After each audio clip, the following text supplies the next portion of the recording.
Gary, so much of the successful advertising is based, so much success of the advertising business is based on advertising. I mean, how else do you get the word out? And you have some figures there that really tie into the advertising portion of the real estate biz. Well, and that's true. Lots of people think that everybody's online looking at houses and that there's no reason for print advertising. Nothnagle spends $1 million a year on print advertising. Wow. And we do it because it works. But a lot of my competition will tell you that, it doesn't work. Basically, they don't want to spend the money. Yeah. That's the bottom a lot line. of people are saying the newspaper biz is dead, too. Yeah. And there are some reasons to believe that, but at the same time, here in 78% town, it's different, right? of Rochester residents get the newspaper and read the newspaper. What's that percentage again? 78%. Really? And then Syracuse is 68%, and Buffalo is 66%. So Western New York is a print area. Interesting. And Getting the paper and getting people to read it is a different thing. Well, with my industry, they have that tear-out segment or that pamphlet that is the home section. So that gets distributed at a lot of places, and that gets picked up and looked at. But what print does is someone sees an ad, and then they go online. Oh. So that's the way it works, because you can get more pictures and more information online. So whenever we track this, and whenever there's an ad in the paper, you see the spike in the internet hits.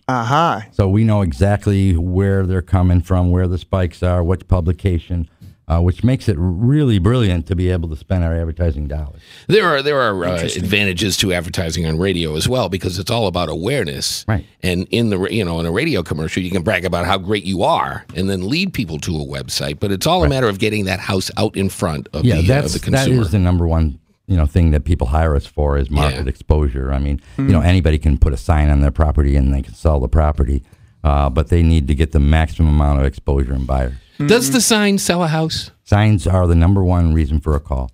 Yeah. Still, number one reason for a Yard call. signs, right? Yard out front. signs. Yeah, we track that too. Yeah. And 60% of our callers come in off the sign. That's 3 out of 5. Yeah, because people drive around. They get in the car and they say, "Where do I want to live?" They drive around, they see a sign, and then they call. And of course, then they call our for sale line, which is 292-8500. They punch in a little PC code, and they hear a recorded message about the house. Yeah, okay. And then I get a little text saying that they're listening to it.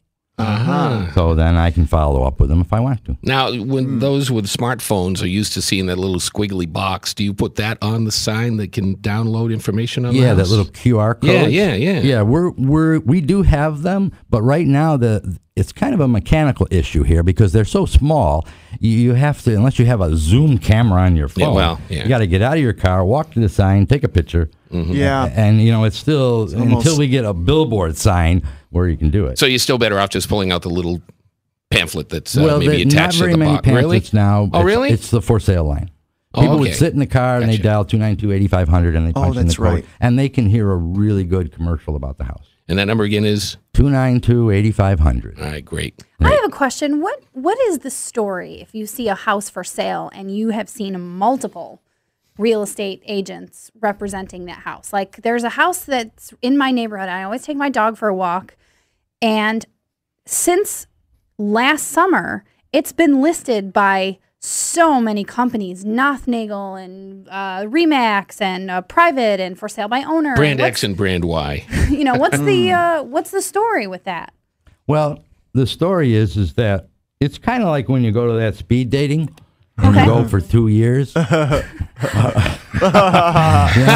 mean, that's kind of the story with a homeowner. There's probably a price or an issue that they won't move off of, so we move off of them.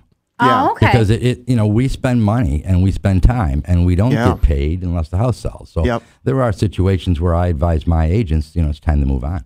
Let somebody else take it. And of course, there's always somebody else that'll come and put their sign up. Okay. So there is a buyer for every house and a house for every buyer. That's correct. And that's finding it. And that's our job, is we're matchmakers. Gary, thanks for joining us again. Good to see you again. Yeah, you can stick around. I know you're a Bills fan. We can stand in shock and awe as Pat gives us his weekly Buffalo. I don't have to take all my Pepsid Complete now.